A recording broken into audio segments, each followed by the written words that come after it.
La Umoja Brigade is this afternoon in the county of Kwale, and Mburu is with the team, and it is also the World Sick Day. Nancy Okware is on that beat. We would like to hear from you. Give us your thoughts in regards to this important day, and also we'd like to know where you're watching us from. Now, we kick off from the county of Isiolo as the campaign period gathers momentum, with politicians engaging in a war of words in a bid to woo voters to their respective sides. Isiolo cleric has called for tolerance among politicians and their supporters. Speaking after a church service, the Methodist Church of Kenya presiding pastor, Reverend Gideon Muguna, said that politicians should be cautious of the power that the tongue wields and should use it responsibly to foster peaceful coexistence among all Kenyans. He also called on politicians to desist from making remarks that are likely to incite members of public against each other or threaten national security.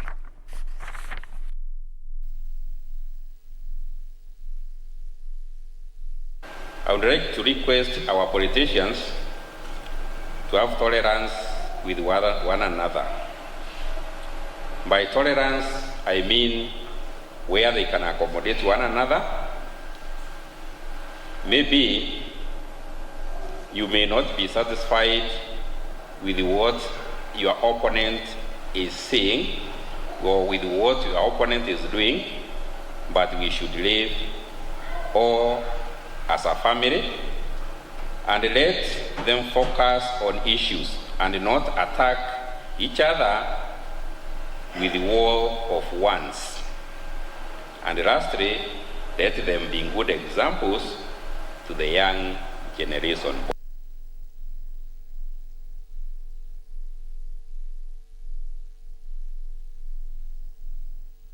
Now, the Kenya Kwanza Alliance is now cautioning Parliament against acceding to a request by the executive to adjust the debt ceiling.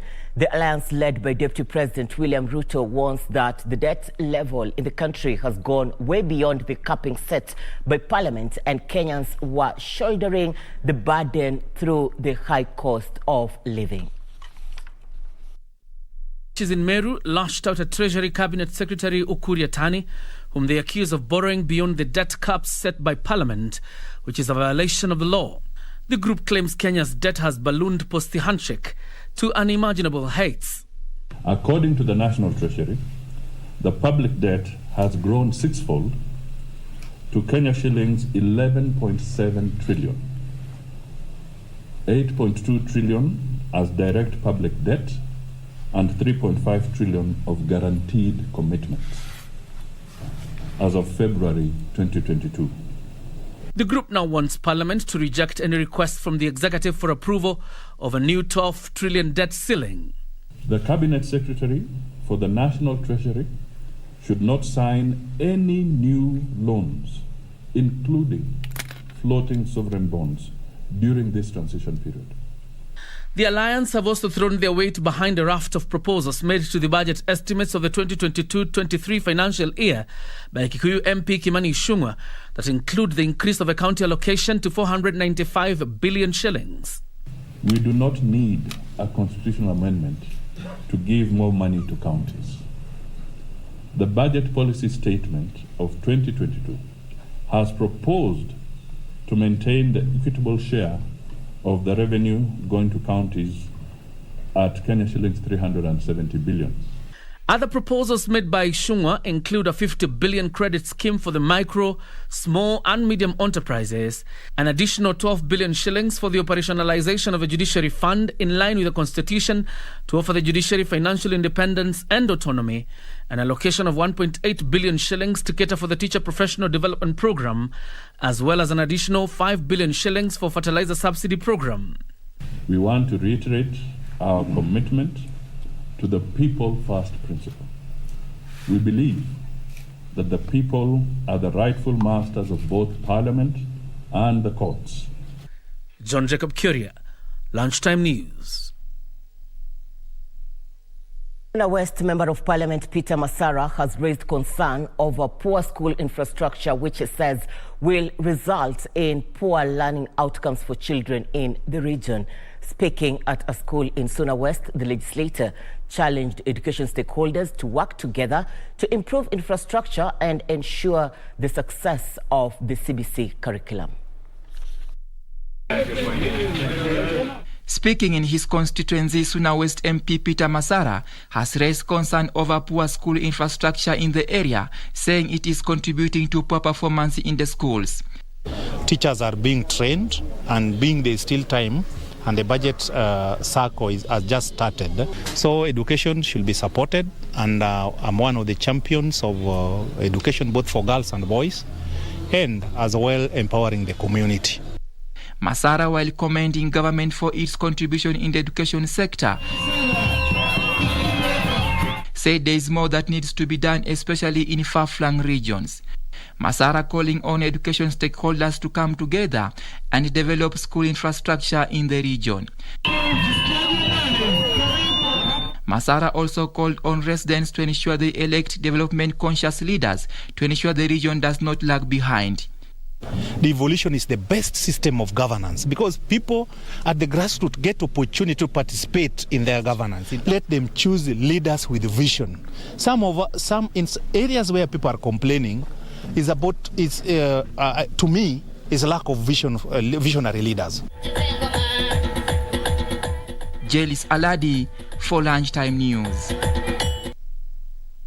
Kisumu Governor Professor Anyang' Nyong'o says the Azimio la Umoja movement is well prepared to handle any sort of discord that may arise within the movement ahead of the August 9th general election.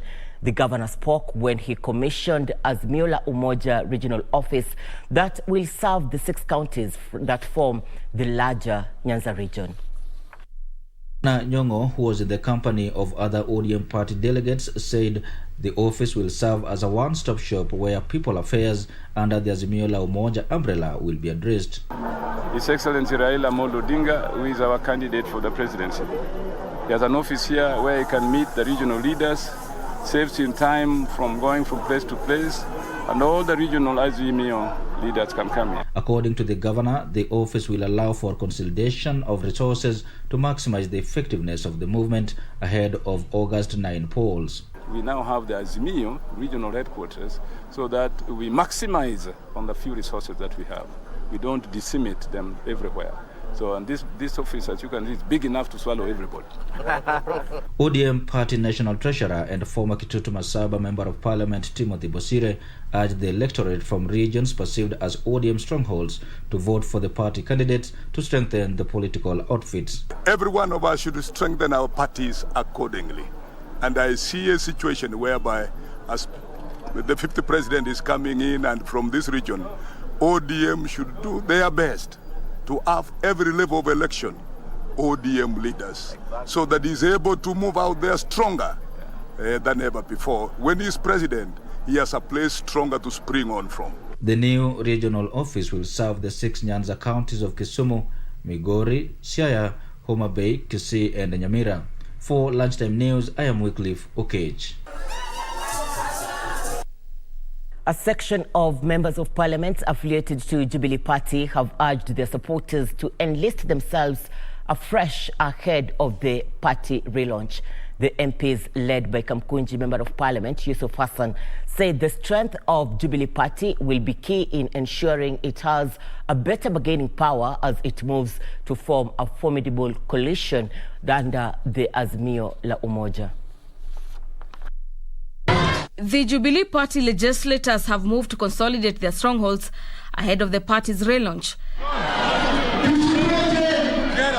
Slated for 25th and 26th, and one that will see nearly 4,000 Jubilee delegates attend the party's National Delegates Conference that will formally endorse ODM leader Raila Odinga's presidential bid. Sisi hatutakuwa na presidential candidate Presidential candidate wetu ni mtu ambaye anajulikana, ni mtu ambaye ameshapimwa, ni mtu mwenye ujuzi, na mtu ambaye tunamwamini ni Raila Amolo Odinga.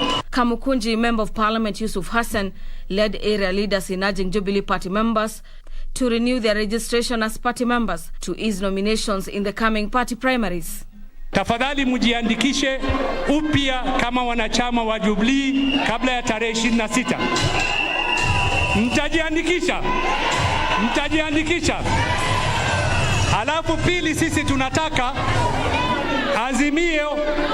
Azimio iwe na single candidate katika kila constituency, ili tupate wabunge zaidi sana katika bunge letu, tusiwe na Azimio candidates wanaopigana kila mahali. The leaders also downplayed claims that the Jubilee Party has lost its dominance, saying the newly found unity between Jubilee and ODM will change the political matrix in the forthcoming polls. Walisema chama chetu cha Jubilee eti chama chetu kimekufa. Chama chetu kimekufa kweli? Chama chetu kimekufa kweli? Sisi sio chama ya kupotelea huku chini. Sisi ni Jubilee, chama ambayo inatambulikana Kenya hii. Those who had gone to other parties, we welcome them back, and that is the start today, and we are very happy. In the delegates conference set for Friday and Saturday this week, the party plans to invite Raila Odinga and other like-minded parties. For Lunchtime News, I'm Gladys Mungai. Now, it is the World Day of the Sick. It is a day that we create awareness about the sick and also observe what we had planned to share with them and also include them in prayers. Kenya joined the world in celebrating this day, and Nancy Okware, my colleague, is at the Kenyatta National Hospital. Okware, good afternoon. Bring us up to speed with the pictures from KNH.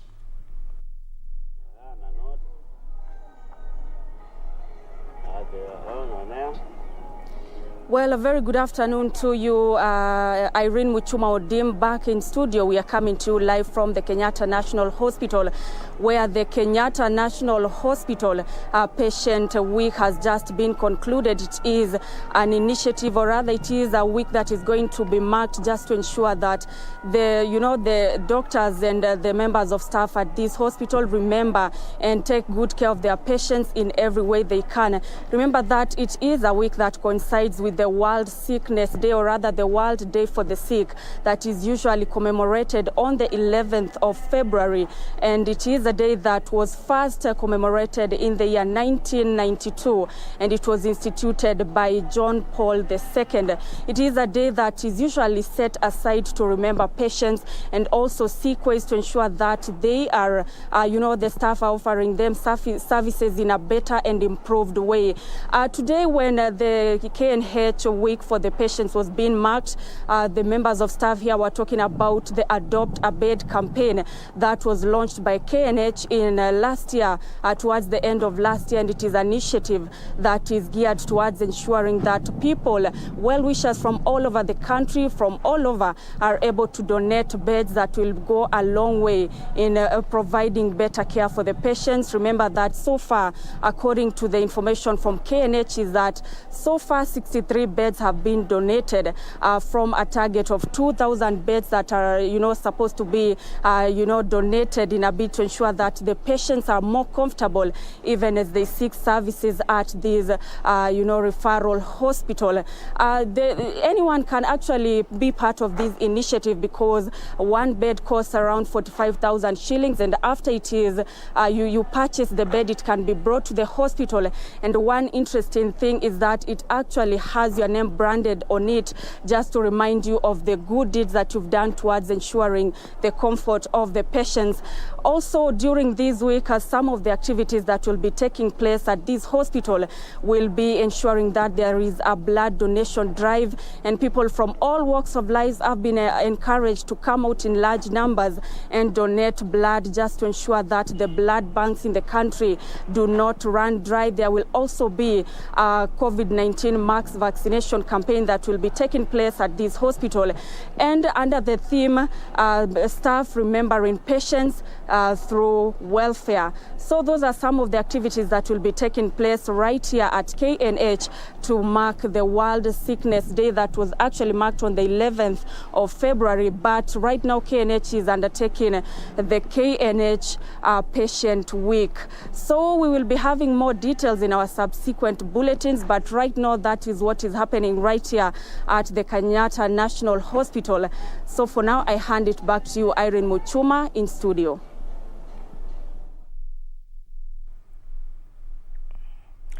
Thank you, Okware. Good to have you. Of course, be sure to join Okware in our subsequent bulletins with details on this World Sick Day. Now, in other news, a group of young scholars from Kajiado County have launched a teens reproductive health mentorship program in an attempt to demystify the topic that has remained a taboo in the Maasai community. The program underscores the importance of reproductive health awareness, with the aim being reaching out to teenage girls, women and men in the community. As a larger section of the Maa community has shied away reproductive health services, leaving women grappling with challenges of reproductive health. However, a group of young scholars under Malkia Initiative have launched a teens reproductive health mentorship program that seeks to educate especially women and girls on the importance of reproductive health. Once they are ready to embrace and break the silence, we will be able to even now start talking about the diverse things that affect both boys and girls.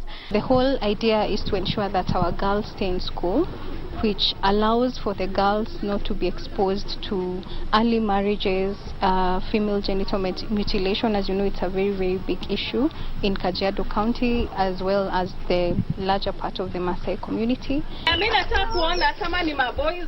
The initiative also launched pad banks to ensure all needy students will have a constant supply of the rare but important commodity for girls in the region. With the launch of this pad bank, it means that it will be a one-stop shop. When the child wants pads, they will be able to come here and get the pads. The program that will be replicated in more than 30 public schools in the arid and semi-arid counties will see NGOs and parents supplement the government minimal pads supply. Jacqueline Masharia for Lunchtime News.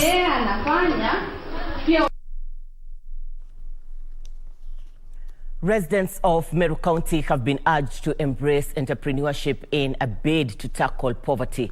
Speaking after launching an initiative aimed at improving livelihoods, the Chief Executive Officer, East African Sub-Sahara Safe Promotion, Bishop Julius Kithome, said 30 regions across Meru County will benefit in the capacity building launched to empower small-scale traders. The community in Meru County received a major boost after a non-government organization conducted a training aimed at enabling them to have the skills and expertise in running their businesses. East African Sub-Sahara Safe Production is targeting over 2,300 cluster members in 30 regions to inculcate the spirit of entrepreneurship. Tunapatia mbegu in terms of investment. There are things that are available locally there which can be developed to become income generating. And now we are going to the ground to change their mentality and their thinking, so that when they see a cassava, they see money, they see income. The NGO Chief Executive Officer Bishop Julius Kithome revealed that already the cluster members from Imenti and Tigania sub-counties have received the training. As we have always said, our big role and our duty and our call is to alleviate poverty. We have come to a point that we have to train our members, because we have found it very essential to train all our cluster members ili wakaweze kupata ufahamu na ujasiri wa kuelewa na kufanya jinsi inatakikana. Tumepata mwalimu ambaye ameweza kutupanua fikira zetu kuhusu biashara. Tumeweza kujua jinsi ya kufanya biashara, ya kwamba biashara yaanza na mimi. na mwanachama ambaye atakuwa na hekima ni yule tu atakuwa na ile bidii. The members who are practicing small-scale businesses like rabbit rearing, fish pond farming, tea farming, dairy, pig rearing and banana farming are optimistic that the training conducted in several regions will go a long way in transforming their agribusinesses. Na ndio tunafanya biashara na watu wa KTDA. Kwa hivyo mashirika yetu ndio yanatusaidia kwa kulipa school fees, yanatulipa kwa kujimundu kimaisha na hata kwa mpango ama mahitaji mengine ambayo yanaweza kuweko. Tunatumia isha yetu. Hapa tuko na mudfish na pale tuko na catfish. Hizi huanga tuna harvest after every 1 month. Tuna harvest sababu tuko na pods mingi. Sasa tumeweka, tunanunuliangwa na company inaitwa Halcare. Wanakuja wananunua sungura ya nyama na hata ya kulisha tunauzianga customers wakulima wale wanataka kuweka hata nyumbani kama pets ama za kukula nyumbani. Mau Mau war veterans from Bungoma, Kilifi and Mount Kenya regions have called for political tolerance during the electioneering period. They criticized politicians who divide the public along tribal lines.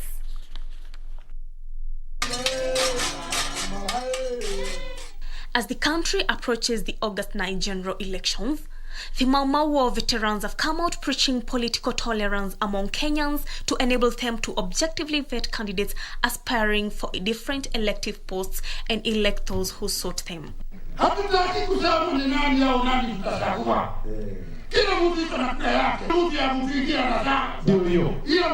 Led by Kericho Kibue, the veterans warned politicians against dividing Kenyans on ethnical lines. The veterans have also called for exhumation of Dedan Kimathi's remains from Kamiti Maximum Prison in Nairobi for proper burying in honor of the war veteran who died 65 years ago. Hakuna mahali tutafika. Lazima tushirikishe wazee kwa jambo lolote lile. Tunaona hiyo mambo ya shea ziko pale na tunaomba serikali iweke mkono ili nasi tukae kama watu huru. They further asked for proper recognition of the war veterans, regretting that most of them are still living in abject poverty. Did you know that every bit of the coconut plant is useful, hence why the coconut tree is otherwise referred to as the tree of life? On the weekly feature, The Process, we focus on how coconut kernels can be processed into snacks.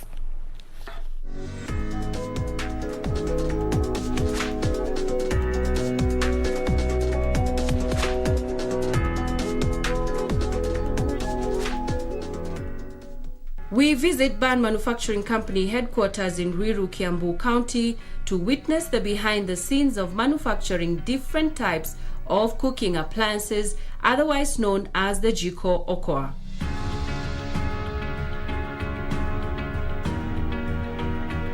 We start at the loading bay where all the raw material used is kept.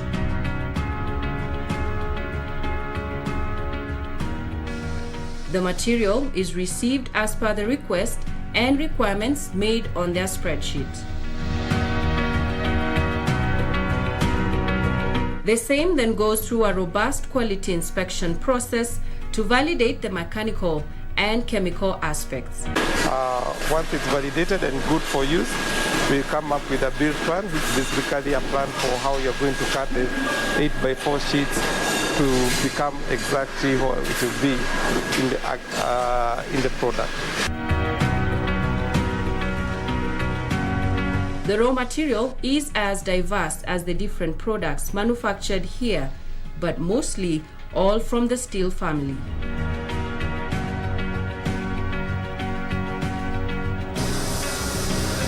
The 8x4 sheets are then cut into smaller sizes depending on expected end product.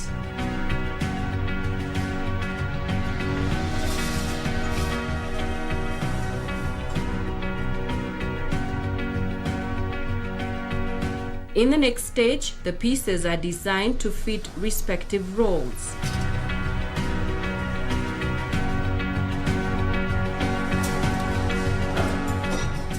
The forming stage, where now you start giving that still some form of shape that will eventually come to be seen in the store. And once all the parts have been formed, then they go to the assembly sections.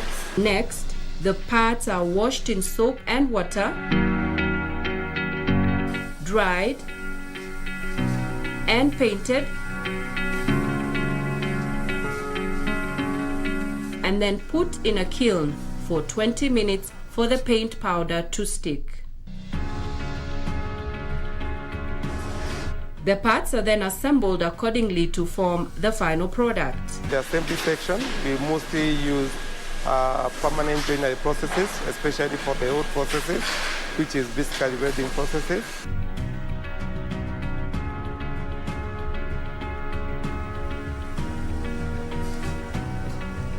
Once the product has been put together,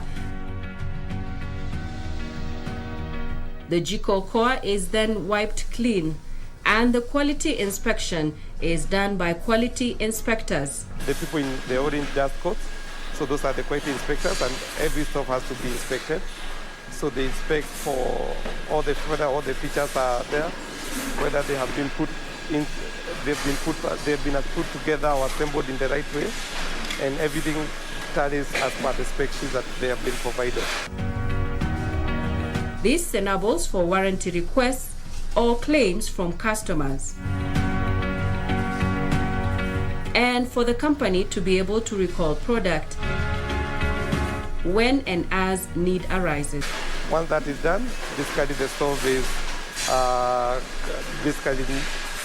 put into our online system where real time you can be able to see exactly what is being built. And there you have it. Reporting from Ruiru in Kiambu County, I'm Nisi Imano.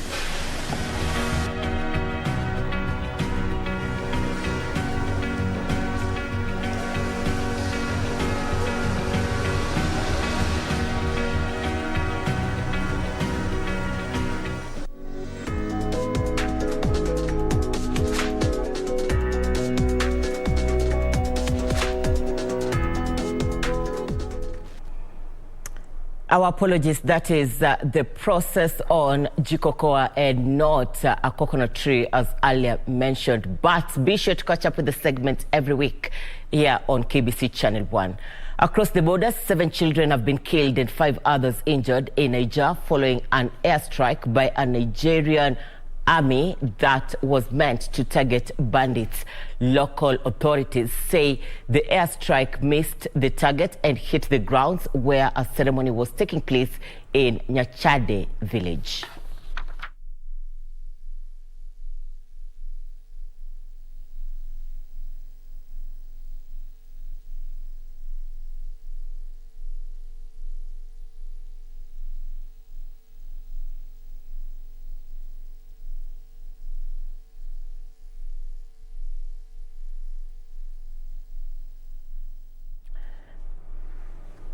Glad you're watching Channel 1 Lunchtime News. We are taking a short commercial break. We'll be back with more. We do appreciate your feedback on our social media platforms.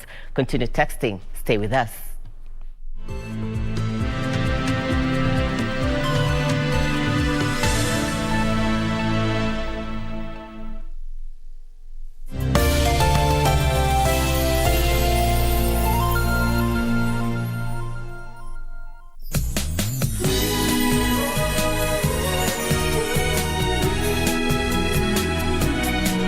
Wait for me in the restaurant, okay? Oh. You afraid she's gonna catch us? What are we gonna do? Oh my. I'm so sorry. I'll go take care of it ASAP and come back as early as I can, okay? All women believe their husbands are loyal to them. They just won't admit it, even if there's proof. I wonder what makes you trust him so much. A lady asked us to dry clean it immediately. She told us to send it to 2622.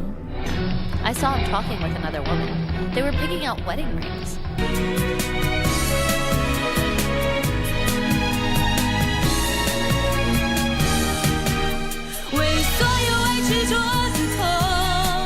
Mundos divididos por una sombra de traición.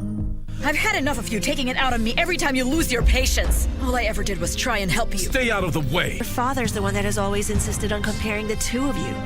The only thing you can do for Santi is what you've always done. Give him your love. I'm going to remove my son from this low-class facility. I'll take him to the best hospital in Mexico where they have real doctors. Grandma, what's going on? Where am I? If you don't obey me, I have no need to keep on paying your way. Do you want money? That means you'll have to start to work. Lying heart. Fue sembrando el veneno y la ambición. Do you have a news story to share with KBC? Get in touch swiftly on email news@kbc.co.ke or call 0723-892-654 or 0734-780-124.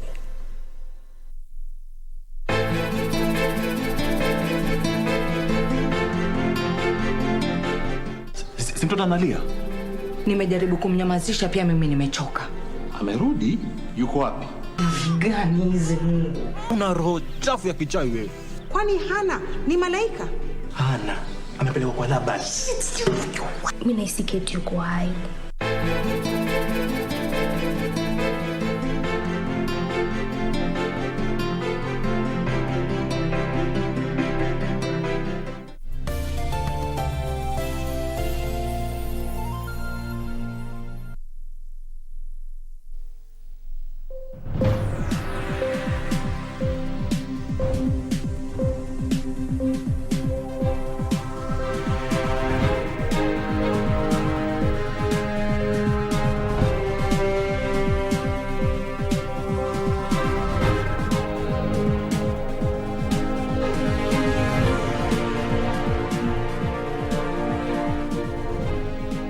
Thank you for staying with us. Time for Channel 1 Business News. Of the 500,000 cubic meters of water treated each day for Nairobi City, over 60% is lost during supply, a fate that water equipment manufacturers say could be avoided if the adoption of smart meter readers could come to place. The new digital water tracking system would ensure that burst pipes are quickly identified and repaired. Ruben Kogi Silem, Business Development Manager for East Africa, says analog water meter readers are easily manipulated and utilities should go with the changing times to ensure efficiency in supplying water to Kenyans. And the services component is so critical because as we adding on digitalization, as we adding on better technologies, it's important that we can maintain these technologies at the right level so that they are optimal and they're always running efficiently. What we want to do and what we always do is to work with them in terms of developing initiatives that promote the responsible use of water.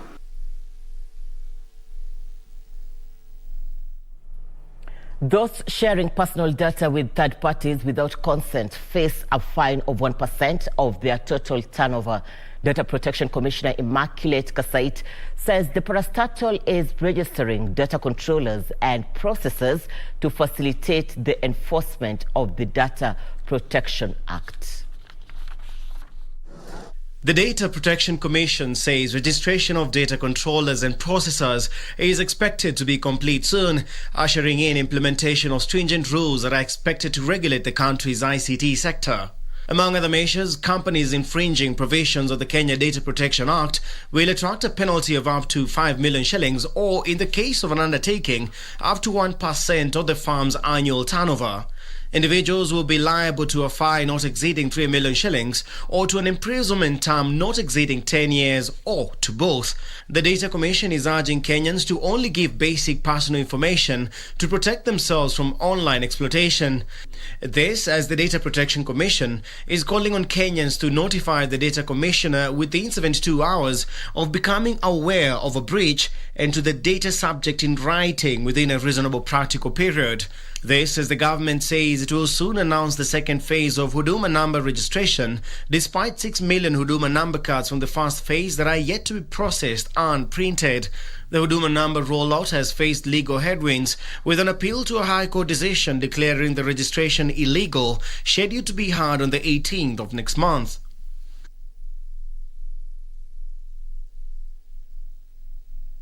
Kenya Power has embarked on a countrywide clampdown on illegal power connections that cost the company billions of shillings annually. The utility firm says Nairobi, Rift Valley and Kiambu regions are the worst affected regions. The company further says cases of transformer vandalism have gone down by more than 80% since the government banned the trade of scrap metal a month ago.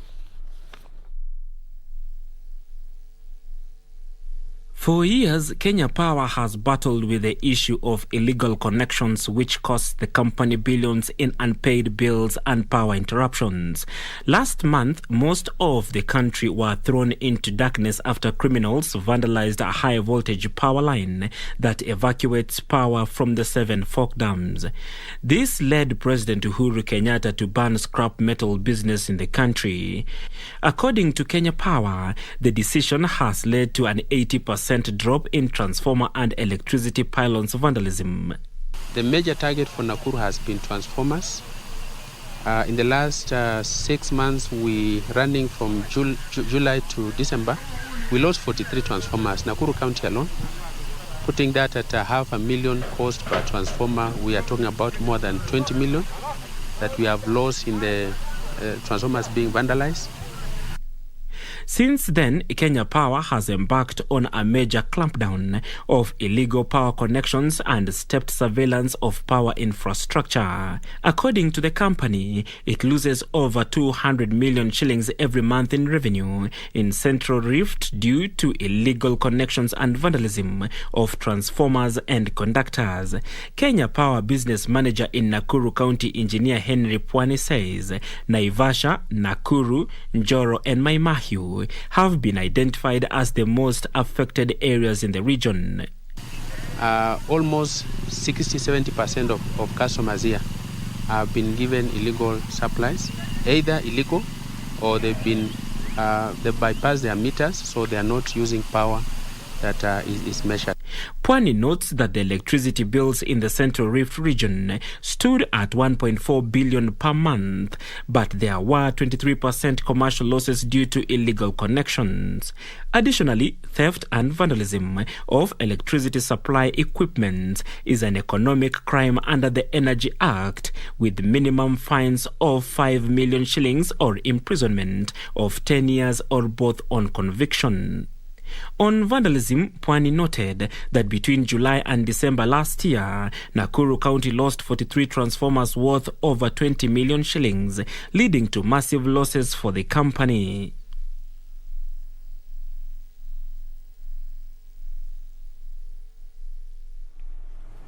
Hospitality industry players are calling for more international sporting events following a tourist boom witnessed during the just concluded 9-day East African Safari Classic Rally.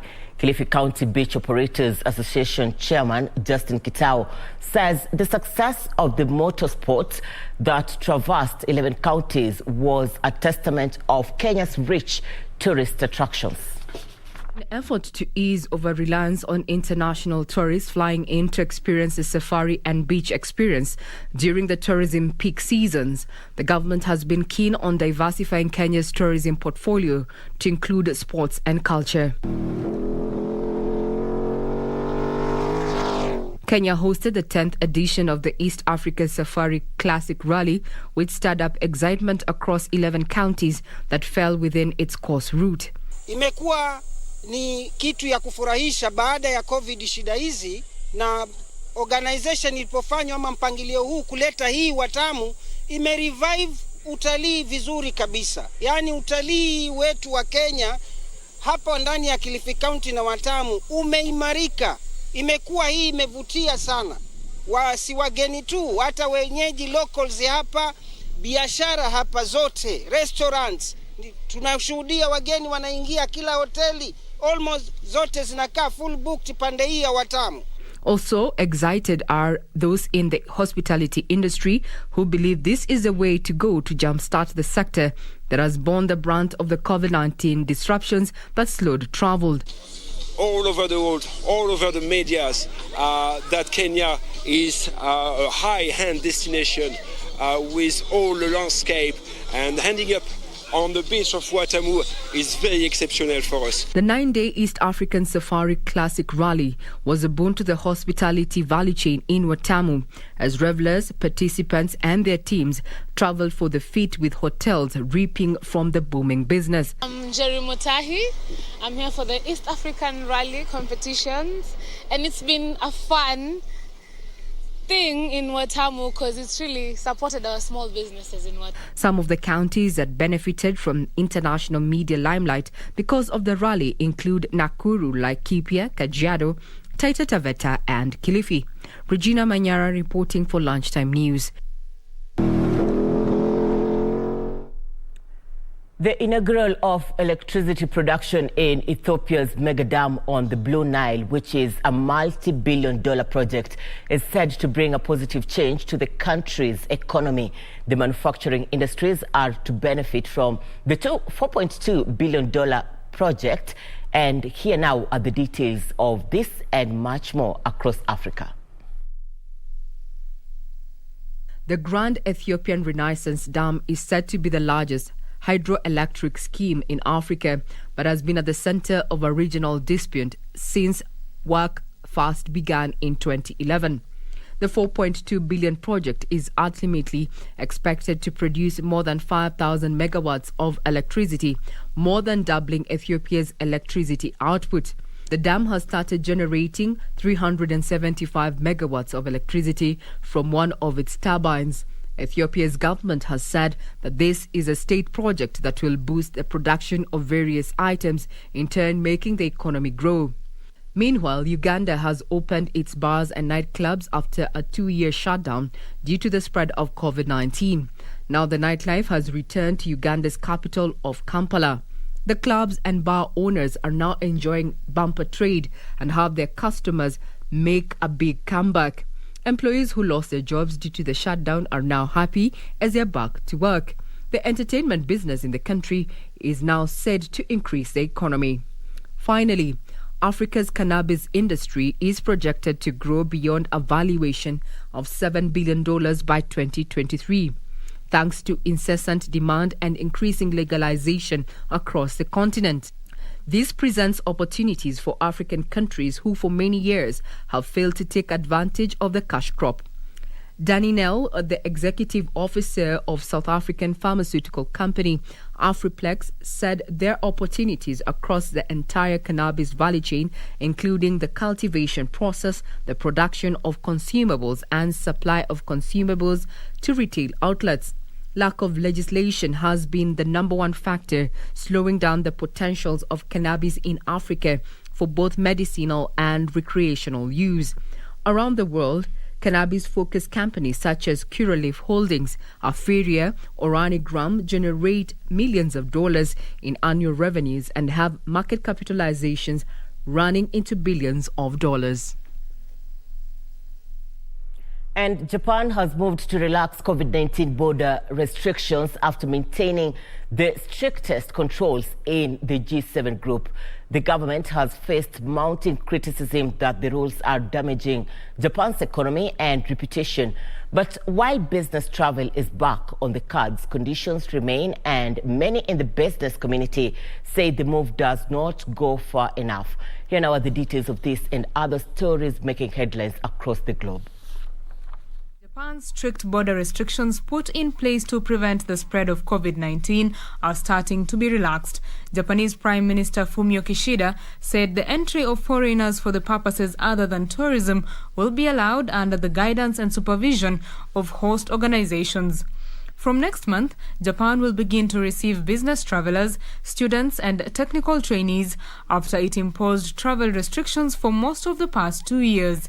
Quarantine will remain for 7 days, and those coming from designated high-risk countries will still have to spend some time at a government-mandated hotel. Travelers who have proof of negative tests and meet other conditions will quarantine for 3 days. Meanwhile, crude oil prices have gained more than $1 on rising jitters over potential conflict between Russia and Ukraine, with the US and the EU reiterating that Russia would face sanctions if it invaded its neighbor. European Commission President Ursula von der Leyen said Russia would be cut off from international financial markets and denied access to major exports needed to modernize its economy if it invades the Ukraine. Brent crude futures were trading at $94.88 a barrel after hitting a high of $95 a barrel in early trade. U.S. West Texas Intermediate crude futures were up 1.8% to $92.75 a barrel after hitting a high of $92.93. Finally, weeks-long blockade in the Canadian capital has led to almost 200 arrests and prolonged suffering for businesses caught in the middle of protests against COVID-19 mandates. Canadian authorities have frozen the finances associated with certain individuals and companies believed to be involved in the ongoing protests in Ottawa. Canada has frozen 206 financial products, including bank and corporate accounts, disclosed the information of 56 entities, shared 253 Bitcoin addresses with virtual currency exchanges, and froze a payment processing account valued at $3.8 million.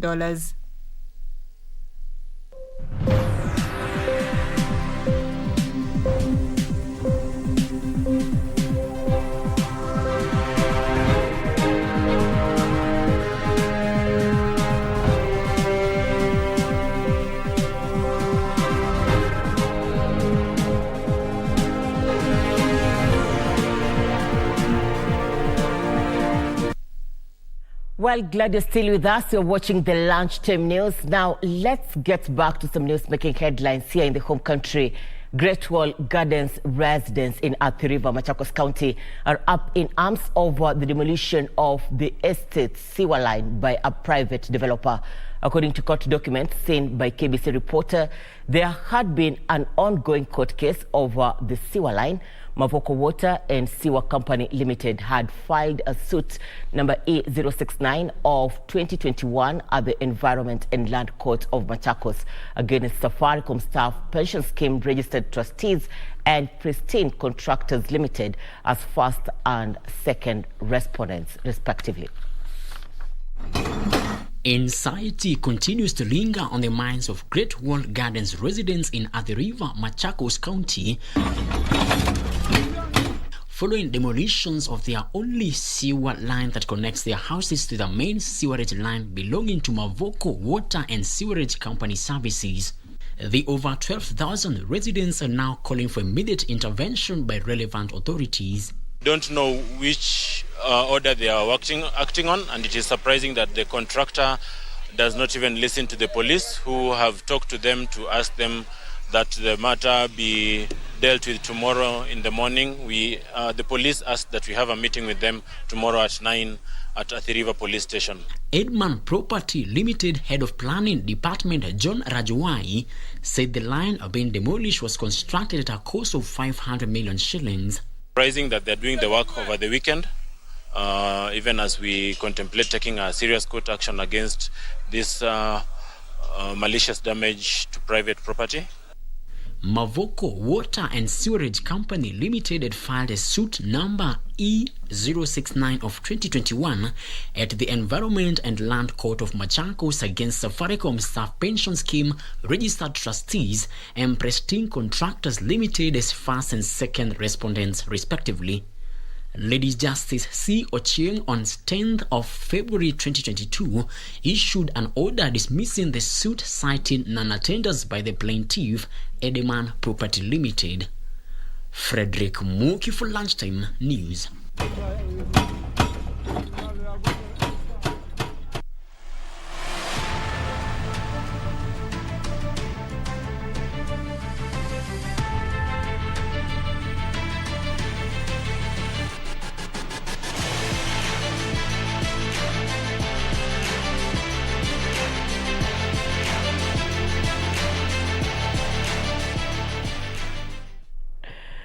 Time for Channel 1 Sports News. The road to Glen Eagles Johnny Walker Golf Series trod on at the lush greens of Kericho Golf Club, which hosted the 8th leg of the tournament.